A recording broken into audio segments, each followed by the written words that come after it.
Reflections with theologian Father James Bacik, lecturer and campus minister at the University of Toledo. And she wants to bring that out, and she thinks we have to if we're going to make progress, if we're going to be converted in some way and do better. But she does the negative side of it in order to produce something positive. Today on Reflections, Father Bacik talks with Karen Cataphias, who is a local writer. Father Bacik and Ms. Cataphias will discuss Rosemary Radford Ruther, Journeys of Conversion. And now, here is Father Bacik. Karen, I enjoy speaking with you about feminist theology. You're an easy dialogue partner for me, and I appreciate that. It's something that I know you know from the inside and have been at conferences and, of course, have the task of drawing on your own experience to help you understand God and your place in the church and so on. So I'm pleased to be able to get that input from you. I want to slant our discussion a bit towards the thought of Rosemary Ruther, a leading feminist theologian, and I want to talk a bit about her notion of conversion and her ideas about morality and sin. Maybe we should try to say a little bit about Rosemary Ruther, anything about her that sticks in your mind and so on. I know I'm impressed with her intellectual abilities. She's a great one for bringing ideas together, and she brings a remarkable methodology to her work. She really insists on critiquing the Judeo-Christian tradition from many vantage points. And I know her methodology is an important one to you. You want to say anything about that? Or I see her as a great synthesizer as well, bringing in ideas from different sources and being a great balancer because she tends to steer a center course, even though she will examine one side and then examine another.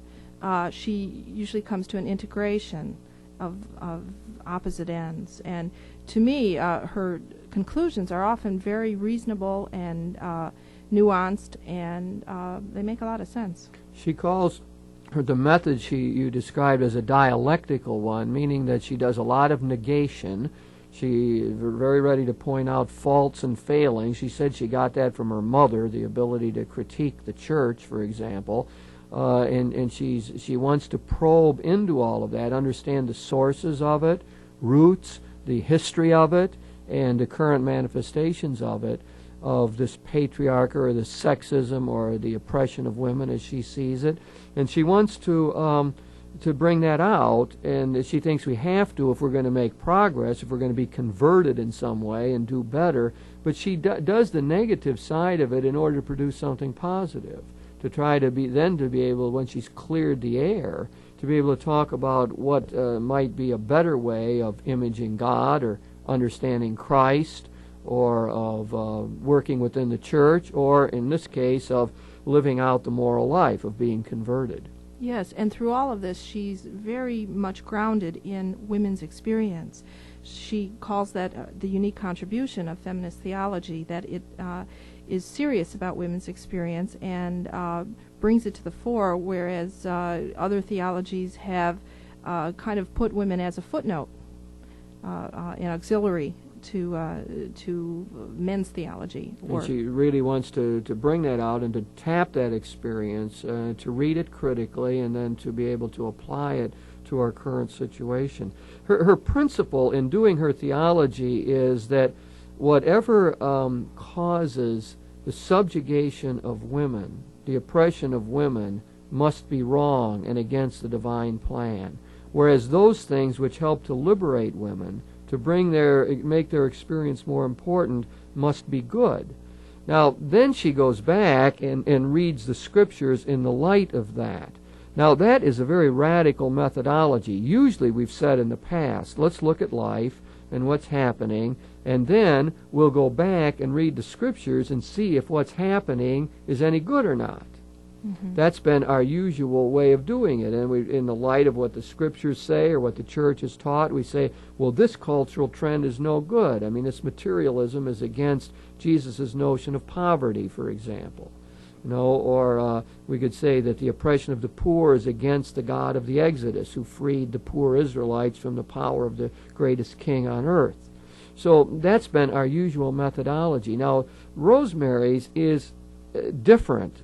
She calls it a sort of hermeneutical circle. Well, that word isn't all that important, but she tries to get an interplay between what is going on in the world today, subjugation of women, oppression of women, marginalization, and so on, and what it says in the Scriptures. And when she does that, she becomes very critical of the Judeo-Christian tradition. She sees many bad things there, many justifications for domination, but she also is able to see the prophetic principle, the model of Jesus, which she thinks could help us deal with these feminist questions. Yes, and she focuses in on that prophetic principle, saying, look at how far we have to go yet to live up to this. The gap becomes very obvious, the disparity between what is the goal of the kingdom and where reality is right now. That's one of her ways of consciousness raising, isn't it? Yes. She wants women to see that. She wants men to see that. And once you see the gap, then she thinks that one is sort of converted to the cause of trying to create the new humanity, of creating a greater mutuality in relationships. Yes. And she's very concerned about seeing this in terms of women, and not just traditionally seeing the poor as being this class that needs to be brought up or exalted, or the lowly or oppressed classes. She said we can't just say women are part of those classes and they'll be brought up when they're classes, because even a woman who is in a position of so-called power in the society is still a woman and still feels the results of discrimination and oppression. She has written so insightfully on all of this. I think it'd be good if we would remember some of the books that she has written. I think that the first one I remember she was doing right after her doctoral dissertation, I think, was called The Radical Kingdom. And I think that she's just been so prolific. I mean, I have her bibliography of all of the articles she's written. It's amazing. She has this amazing outpouring of writing. She writes quickly and easily. And I think that another book that I know you're very aware of is called Women Church, Theology and Practice. That came out in 1985. Why don't you say a little bit more about that book? Because I think one of the interesting things about that book is it has a lot of feminist liturgies in it and so on. Yeah. The first part of the book is kind of the theory of what Women Church is all about, the idea that there are small communities being formed all across the country and around the world, in fact, in which women and men are living out a kind of church that they don't see the institution being at this point. A couple key factors in that are images of God that are more inclusive of women, and just language and liturgy that includes women as well as men. That's the first part of her book, and she talks about how the church is at the point now of having to respond to the women church movement. She calls that an example of a spirit-filled community, just as liberation theology-based communities are spirit-filled communities, or the charismatic movement is. And if the church as an institution doesn't respond to these kind of spirit-filled communities, then schism can result. So there has to be a way for the institution to take in these positive ideas that the Spirit is bringing out in smaller groups. There's a point there that I wanted to latch onto, because what Rosemary thinks is that the great battle that's going on is, and has always gone on in the history of Christianity, is between two models of the church. One, an institutional model of the church, and the other one that she calls the spirit-filled model, the kind of notion of church that we find in Paul's letter to the Corinthians. And she's able to show historically how all the way along those two understandings of the church have been in conflict. And again, I think what Rosemary wants is to get them into some sort of synthesis, a fruitful kind of interaction, so you don't say one is good and one is bad, like we're in the institutional church and here this other spirit-filled movement is terrible or inferior, but so that there is a mutuality between those two understandings of the church. Yes, she says that the institution is very important. The historical institution must exist for us to have something to be working in. And she likes the idea, I think, of having this dialectical interaction between spirit-filled community and historical institution in a way where something, an advance will result, a positive will come out of it. The problem is when the institution puts up obstacles and refuses to respond to what the spirit-filled communities are saying.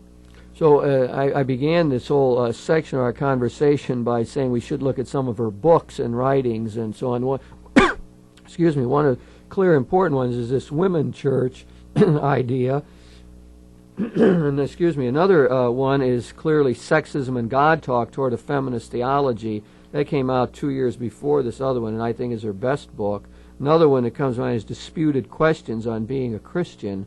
So there's just this vast outpouring of important books. I think there's a newer one, and I'm forgetting the title at the moment. Are you going to help me? I don't remember the title, but I know one of her chapters in there is Why I'm Staying in the Church. Yes, that's right. Well, anyway, maybe we'll think of it before it's over. It's got something about the Catholic in it, I think, the Catholic Church.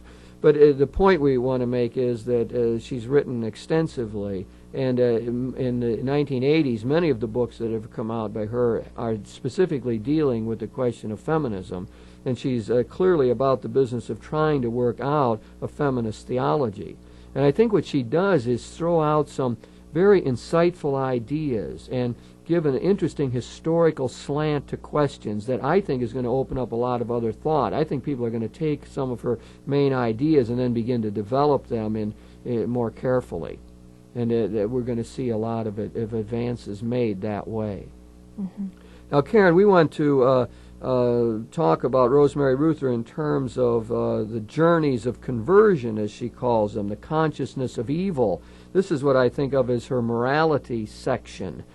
She deals with all the major theological areas: God, understanding of human nature, Christ, church, creation, redemption, and has important things to say about him. I think one of her best chapters is really deals with this whole journey of conversion. Maybe I could start that out by just pointing out that for her, sexism is not a biological necessity, nor is it simply the result of unconscious forces. She really thinks that sexism in the church, that is the attitude that males should predominate over females, is culpable, that it's a sinful situation, and that it's been caused by the ruling class males who want to perpetuate that kind of system. That is a strong statement. I'm not sure everyone's ready to swallow that.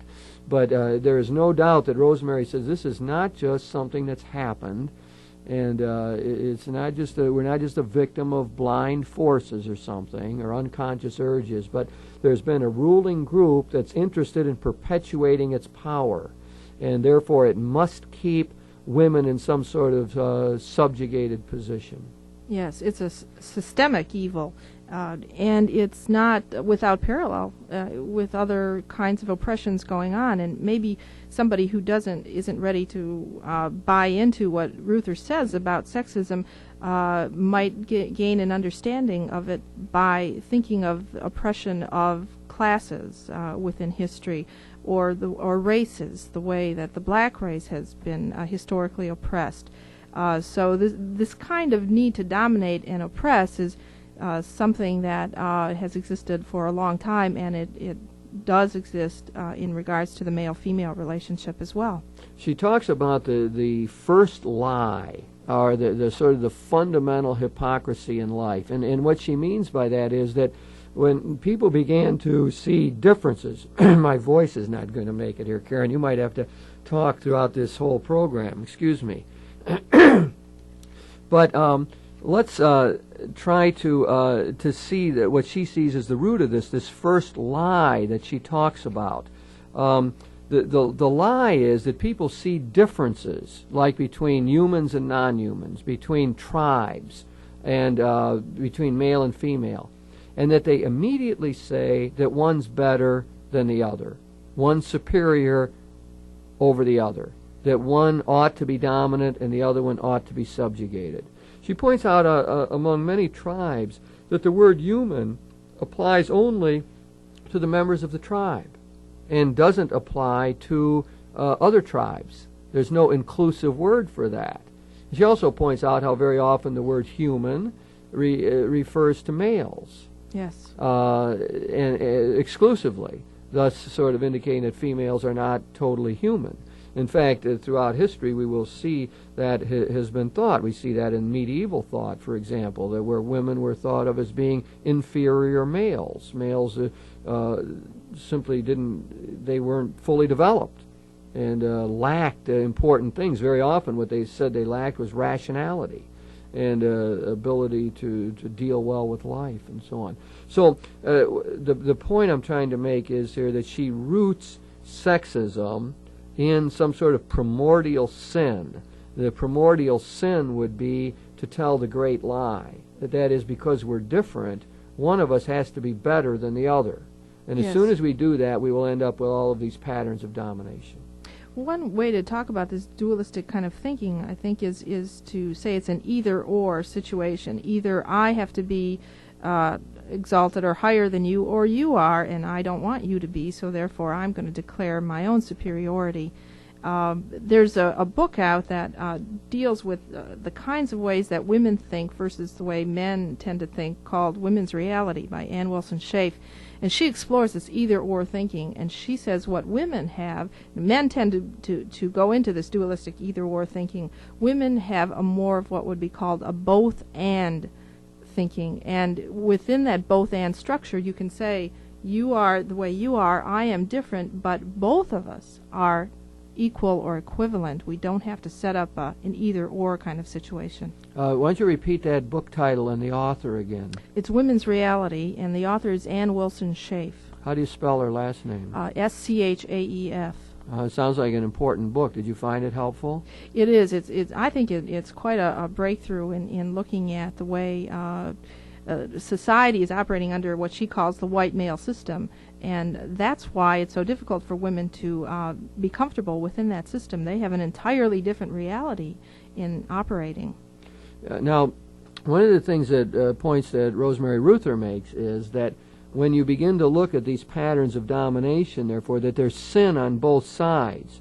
For example, the dominant group has the sin of pride, of thinking they're in control, and of trying to subjugate, and trying to relate on the basis of an overlord kind of system.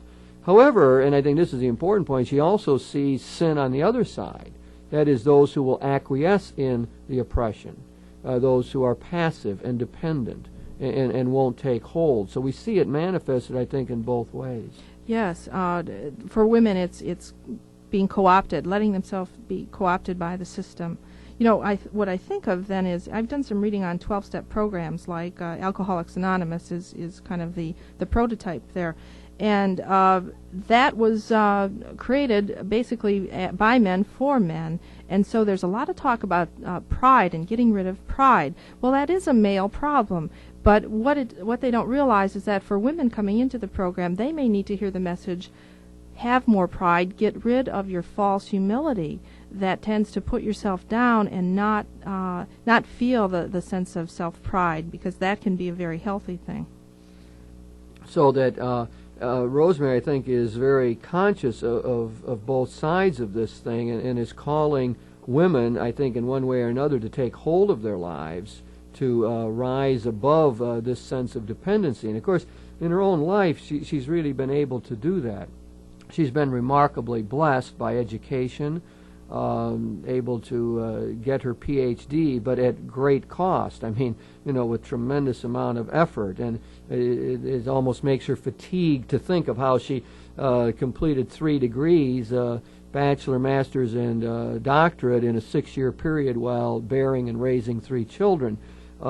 She senses how difficult that is for women to rise above. So I don't think she's throwing out some simple thing to women and saying, well, just pick yourself up by your bootstraps, because she recognizes the power of the culture to influence thinking.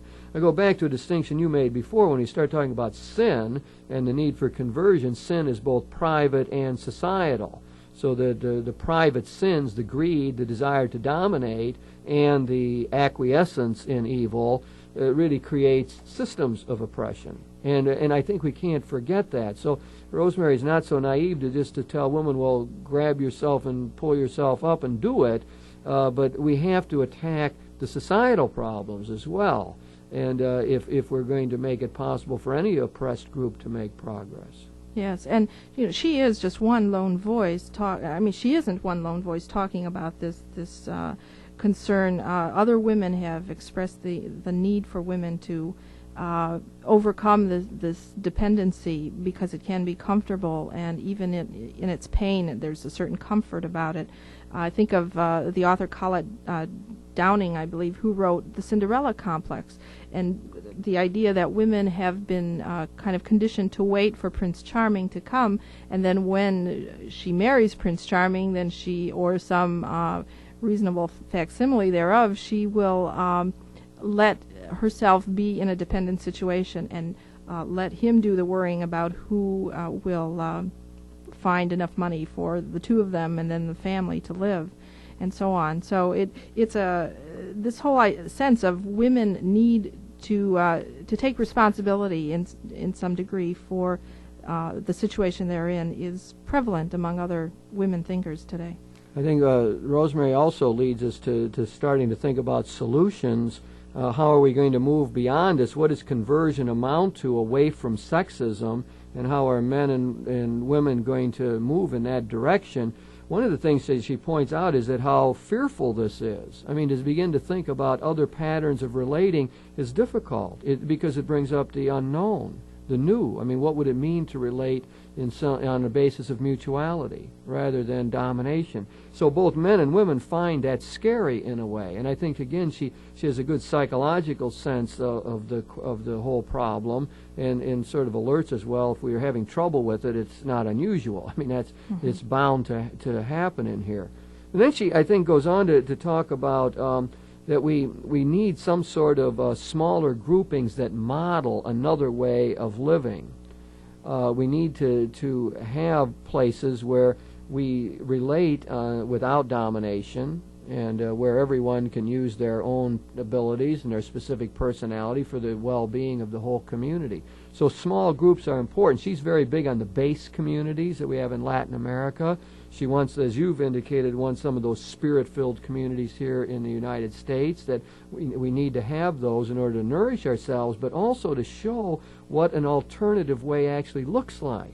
So we have some experience of that. Yes, and I see that happening in my involvement with women church communities. I can see the way that this new way of relating is being acted out. A very simple example is I was recently called on to do a prayer service for a professional group, and the priest in charge told me I would be I could use the chapel, and he would be glad to do the benediction. And I realized at that point when he said that our whole sense of where we were was so different, because I had no idea of using a chapel situation where it's a beautiful chapel, but we would be sitting in pews facing an altar. My sense immediately was we would be sitting in a circle, and that non-hierarchical kind of circular system is what Women Church is talking about. And the sense of a benediction, well, I certainly wanted to include that, but it was going to be a benediction of each other. We would bless each other. And I think that pointed out to me that sometimes our assumptions are so different, it's no wonder that we have difficulty communicating. Indeed. And therefore, she sees the conversion journey of women and men taking different paths, really. So she sees, I find in her writings a lot of encouragement to women, like take hold, like, do something about all of this. Gather your forces, join with others. Don't be worried about pride. What you've got to do is overcome passivity. I get a lot of messages like that, like, hone your skills, and don't tie your status and well-being to a relationship with a man. Make sure you've got that kind of independence. Those are the messages I pick up from her when she's saying, how will women be converted? Yes, and I think, Ruther would probably reject the idea that she is some sort of wisdom giver in this sense. What she is saying is her response to what she sees around her, that women's groups are already doing this. And she's just saying, yes, it works, so other people can do this as well. You can do this as well if you haven't tried it yet. Because if we get into the wisdom kind of imparter, then we're back into a hierarchical situation again. She wants to enable and facilitate. Yes. I noticed that she does throw out the idea to women that, remember, you too can become egoistic and power hungry. And so make sure you stay in relationship, and that doesn't happen to you. And again, I think that is a good corrective. She also talks about the male conversion journey. What's supposed to happen? She says it begins with a denial of the problem. So men just say, well, there isn't any sexist problem here. And then she says there's a second stage when men say, yeah, I need to be liberated and recover the feminine side of myself, my anima, as Jung would say. And she's very caustic here and says, well, men end up thinking they know more about feminism than women do. And I think I've heard some of those men.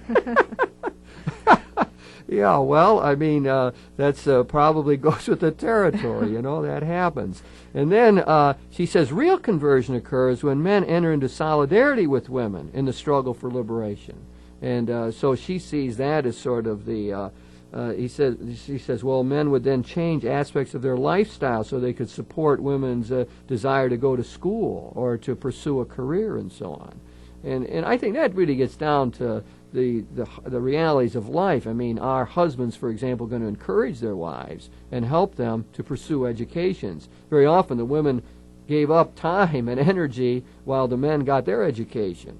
And will the men reciprocate this? Just a few second comment, Karen, on that. And the sense that he would take as seriously as he does his own life, her experiences, that she's as important as he is. Right, and this isn't just a sop, well, I'll let you go to school for a couple years now, but this is proper. This is the right thing. This is what ought to happen. Karen, we've been talking about Rosemary Ruther, important feminist theologian, a prolific author, and a woman who challenges our thinking at every stage because she's so radical in a sense of getting at the root of the problem. She wants us to be converted, to move away from sexism, which she sees as a culpable crime, an historical crime of great magnitude. She wants us to be converted in our own way. Women to take hold, and men to join with women in the whole effort to achieve liberation.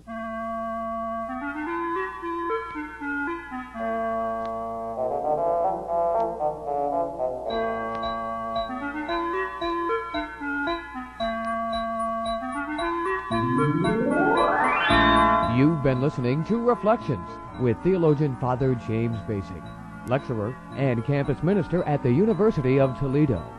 Today, Father Bacik talked with Karen Catafias, who is a local writer.